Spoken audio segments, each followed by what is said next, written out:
My name is Robert, and this is actually the Fifth time I've been here in a row. Woohoo!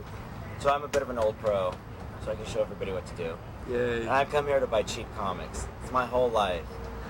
Cheap comics. Cheap comics. Yeah, I mean recent stuff. The other thing I like about the convention is trying out new things, because you find something in a dollar bin, something like a $6 book for $1. It's like, you know, you're not taking a big chance trying it. And I think that's what's fun about the convention for me, is exploring different things, and especially talking to different people and hearing what's cool and giving it a try. And going to the panels and kind of getting charged up about comics and getting away from work. It's actually really hard when you work in movies and entertainment to have fun, to get away from work and have fun, because most people go to the movies or get entertained. Right. So to me, comics are the perfect way to get away. My name is Chuck. Hi, my name is Chuck, and I'm an alcoholic, and I'm here. Not really an alcoholic. I'm here to court John Cassidy.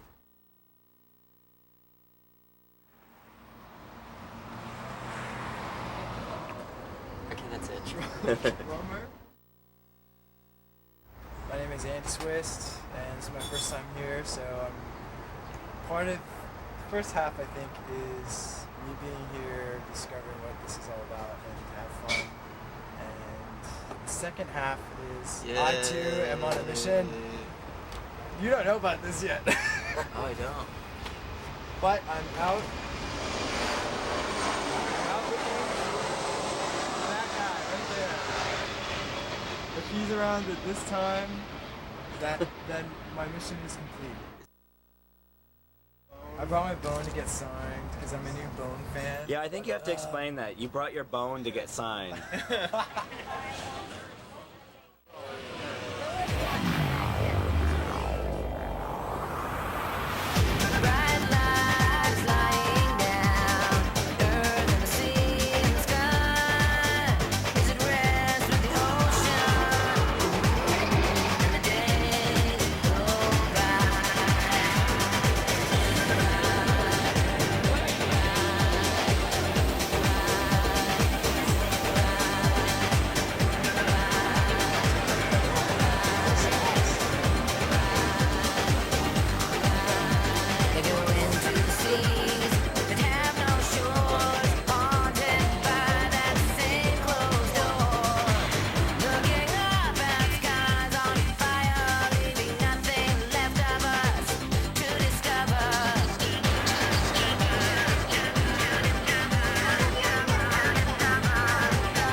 I was just thinking, walking over here, that,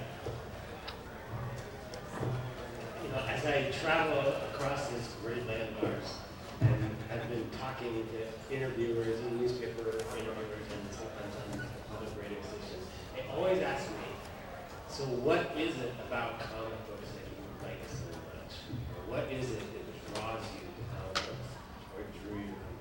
Do they ask that question of any other medium or art form? Like if you're a jazz lover, do you have to go around sort of defending jazz and being asked what drew you to jazz music, or what is it that you love? It happens in comics. So it seemed to me, and I was just talking to a friend last night about reading an early experience reading an Avengers comic in maybe 1971, and there was a footnoted reference to the Kree Skrull War, which I had missed.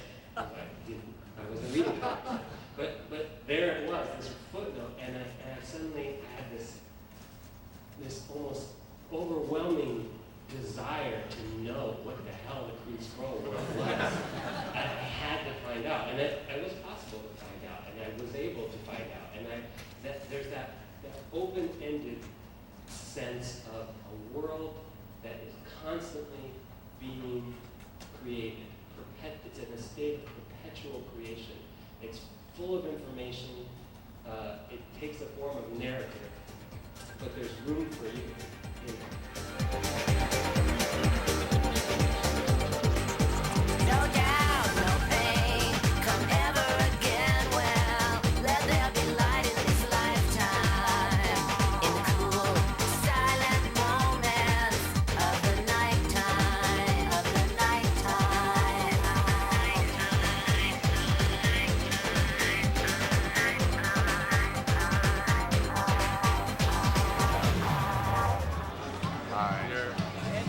Oh, you're so charismatic on camera. They're rooting.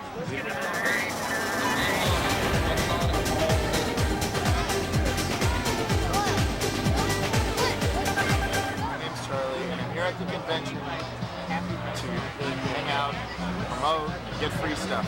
Aren't we all? And the planets of the universe go their way.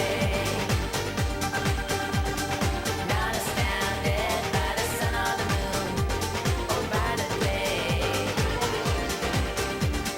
We will never change again the way that we are changing. Well, you forget the true love, but not the strain.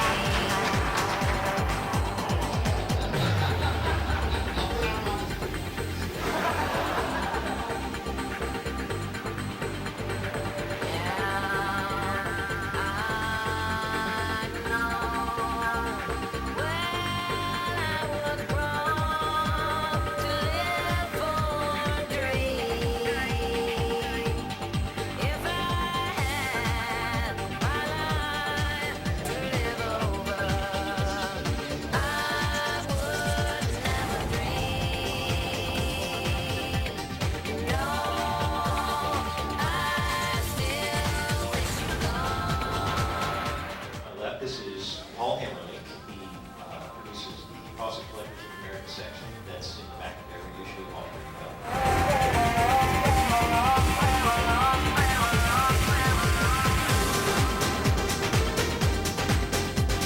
It's important to really preserve this stuff. And the planets of the universe go their way. I know, not astounded by the sun or the moon or by the day. I know, you and I will simply disappear outside. Well, I was raised to love me, no lie.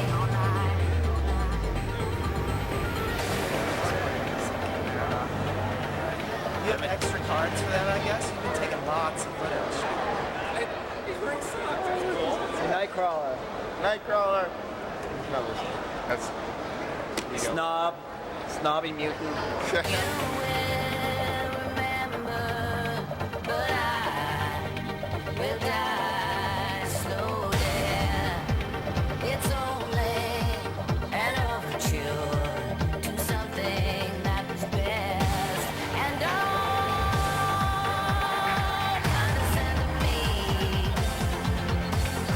Take your leave, take your leave, take your leave of me now.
Now, is Brenda going to be over a higher price? Yeah. Like, okay, I just brought one.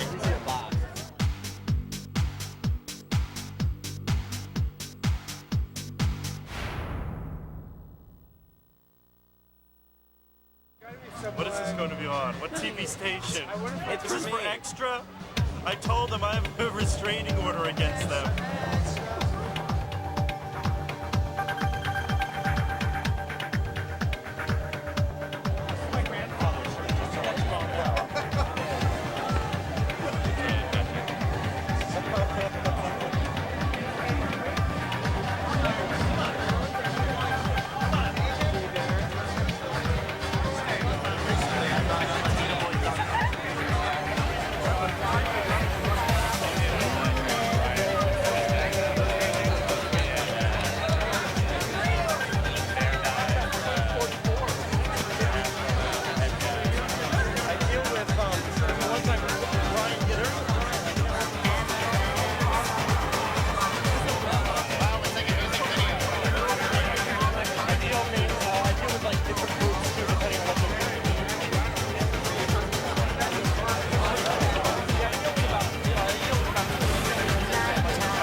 It's a very traditional approach to the Justice League. One of the decisions we made early on was if we're going to do the Justice League, well, that means, Batman, Superman, Wonder Woman, Flash, Green Lantern, Hawk Girl. And if people are going to go, Hawk Girl? We'll talk about that.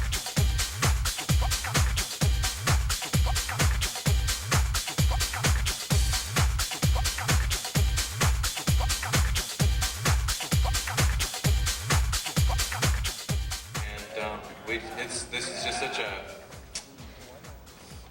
such a big thing, for comic book fans and for DC Comics and for us. We just want to make sure we do the show right.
Steven Sadowski, the penciler extraordinaire of Justice Society of America for DC Comics.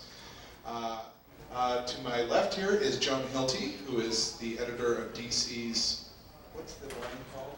Called Kids Line, although mainly adults buy it. I do a book called Charm School. It's about a witch, a teen witch, lesbian witch, and her girlfriend, who's a biker vampire. And there's a dark fairy, and she we've been calling him our token straight guy on the panel. Although I think the community's really embraced him. Pulitzer Award nominated, is that correct? Submitted. So, okay, Pulitzer Award submitted, nominated author and cartoonist Judd Winnick. So there's our panelists for this year.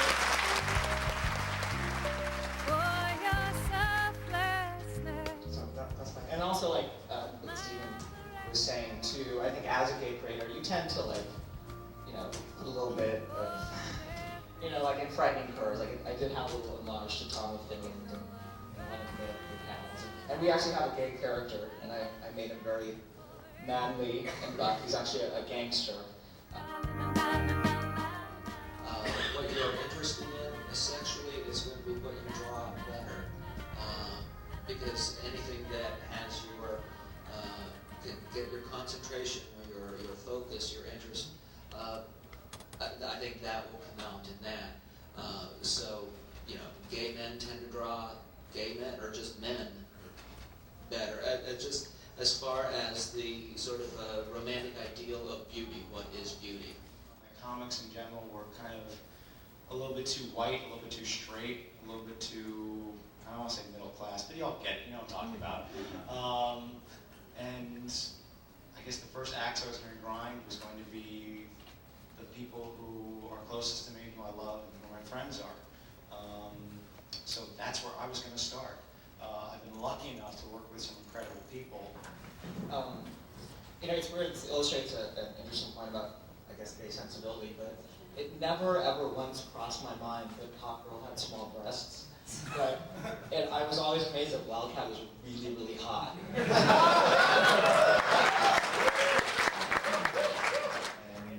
after finishing the first draft, Pedro may have quit doing my comic strip. And I'd say working on this book without Pedro helped me find my voice as a creator. And more importantly, I knew I was going to be able to reach people with Pedro's story. That happens natural as can be. It's, it was purely from my perspective of knowing my friend, coming in with all my stereotypes and whatnot and all that crap, which I thought a lot of the readers would have as well. Being uncomfortable around someone who's HIV positive, being uncomfortable around someone who's gay, and putting it out there and saying, I was, and it's okay if you are, but it's wrong and stupid, and this is why. And that's only part of the book. There's either the creators in comics or the characters in comics, and I think we've got sort of two different things. People who use, being gay or stories about gay as a theme in their work, and writers who may have some sort of amorphous gay sensibility, but are working in all sorts of stories that are not particularly gay themed, but that you can sort of intuit in certain, by looking at it.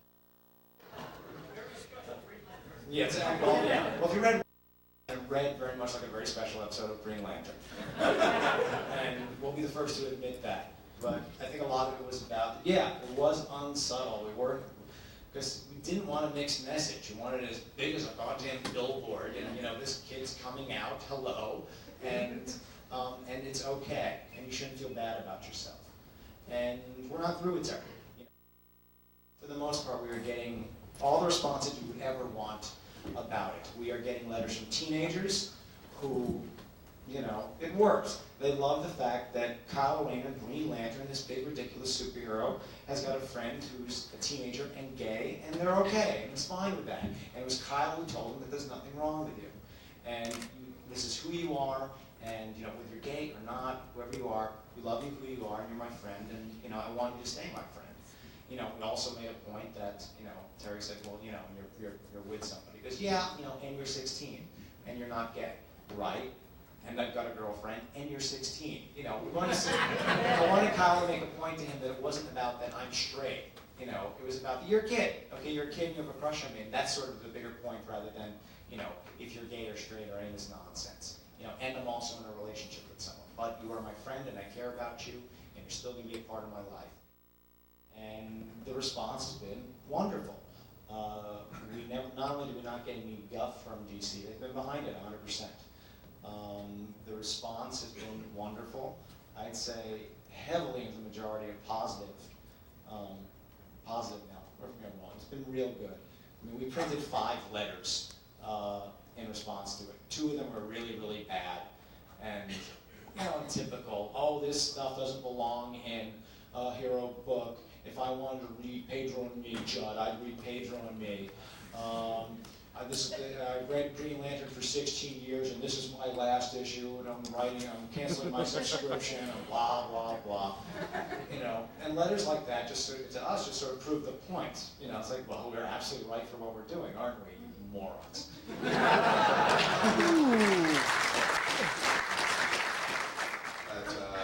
Green Arrow, especially once he got a wonderful beard and hairy chest and so forth. Definitely something to look up to. I guess when I was a bit older, mainstream characters like Rogue of the X-Men, probably because I think she's hot. But also because that character, you know, again, really tapped into something universal, but that I think is very specific to being queer, which is feeling like something's really wrong with you, feeling like, you know, if you grow up being told that what you are is wrong, that you can't even touch anybody, you know, that you're untouchable to a certain degree. And I actually had a fairly well-adjusted childhood, but something in that, you know, the metaphorical meaning of that character really spoke to me. Hi, I just come here. I have an ad to give you all to. I did this book. This is sketches and stories of gay male interest. That's for sale at my booth downstairs, booth 1317. So, also my my regular series, Age of Bronze, just got collected into got it in hardback and paperback, the first 9 issues. Tommy does a book called, or did a book called Stitch for Slave Labor Graphics and Skelebunnies. And what's your next project? Another Skelebunnies book. He's doing another Skelebunnies book in November. All right. Spectacular? Spectacular. Okay. Any other creators that I missed out here? 15 years in the comic industry, I guess, doing superheroes and all that kind of stuff going on that. And I make all the characters as gay as I possibly can. Or the characters behind them, you know, like their hairdressers or their outfits or whatever. We're going for that. And so a few years ago, I left traditional comics to do like the Gay Boy comics in like XY, and so to kind of put out a different image. It was kind of fun, and I'm going to be doing an actual graphic novel called Arthur, about sort of like King Arthur. It's about this guy who has a magazine called Excalibur, and all his crazy friends, and his cousin Mordred, who's in love with him, ruins everything between him and his boyfriend Glenn and all this kind of stuff. So it's a lot of fun. And so that'll be my step back into comics. Tim has 3 trade paperback collections out of Leonard Murray, which are on sale at the Last Gasp booth downstairs. But with him, he's brought the official, am I right, this is the official comic book debut of these shirts? I'm having a DVD release from 10% Productions called The House of Moorcock.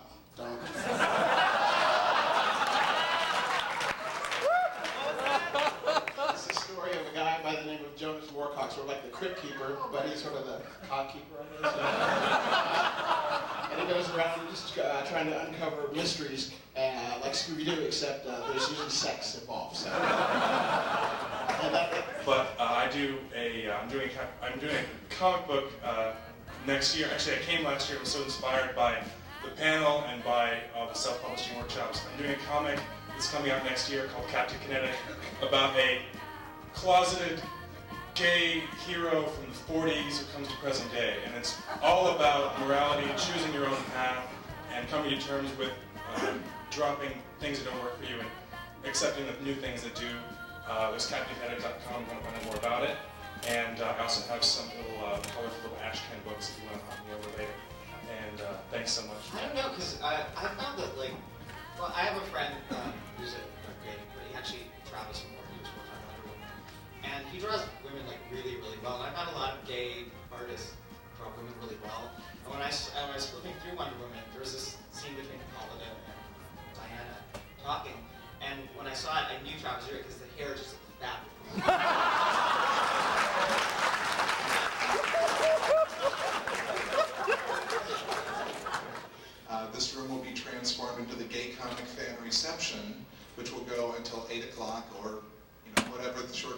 after.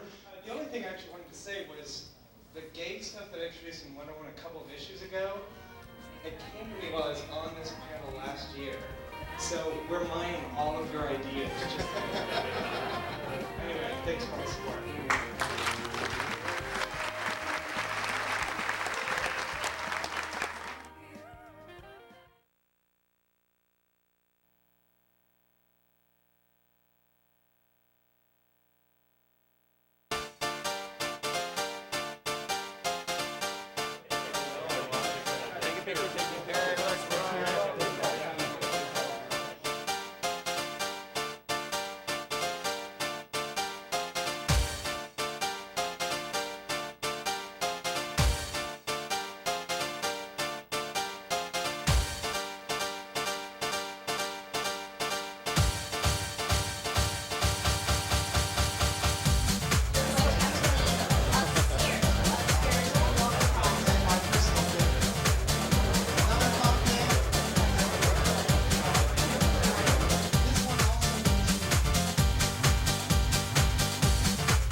I am here at the convention as the Flash because the costume is offered to me for one night. But out of a variety of costumes that my friend made, I just the thought of dressing up as the Flash, a character that I've liked for so long. I only have two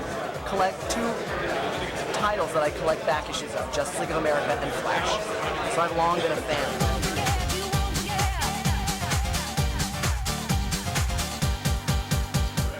And next year, possibly, Zatanna.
The light is terrible, don't do it. You don't want to look like, you know, shocking. You won't forget, you won't forget, you won't forget.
They said I couldn't grow.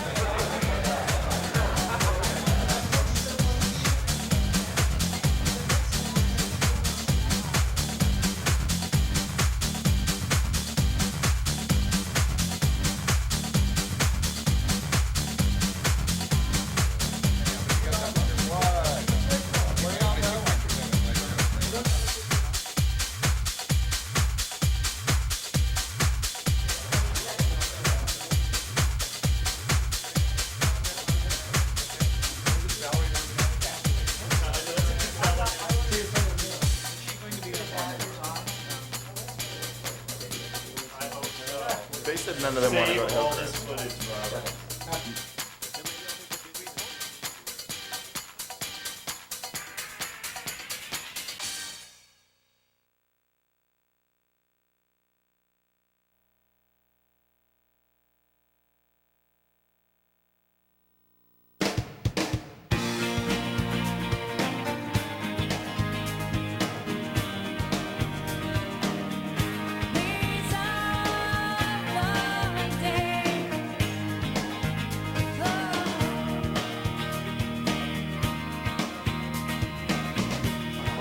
So what's been the highlight of the con for you? I guess. No.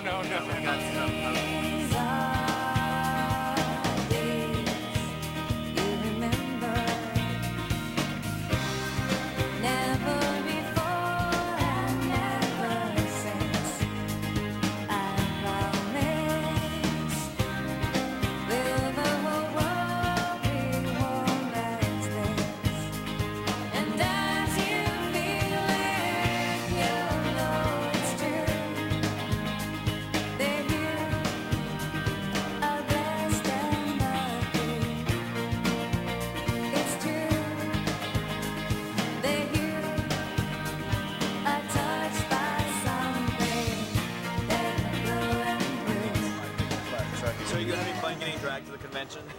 Always. Being a drag at the convention.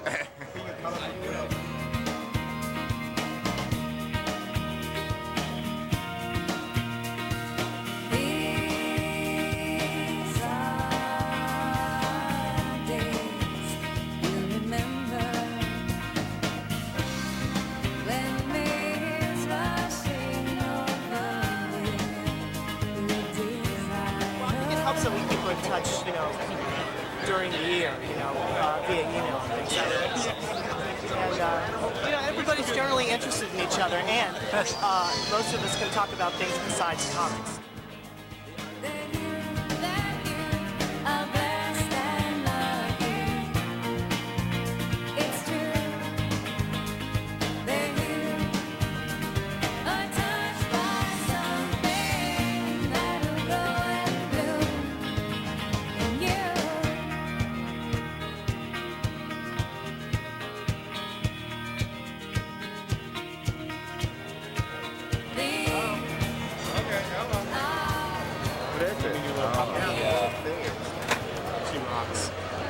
They had a Wonder Woman shirt, but it was baby tea.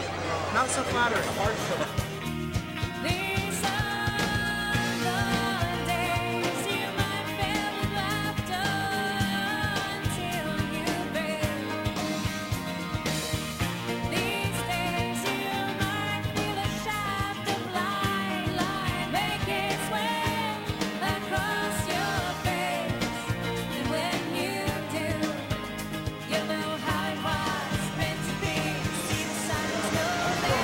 Doesn't look anything like it.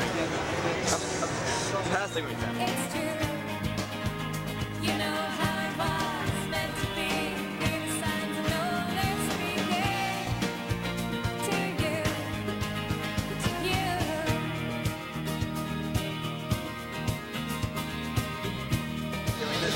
Oh, yeah. 20 years from now? Absolutely, if I'm still around, yeah. Of course, the young ones won't want to talk to me then, so I'm sure there'll be somebody else.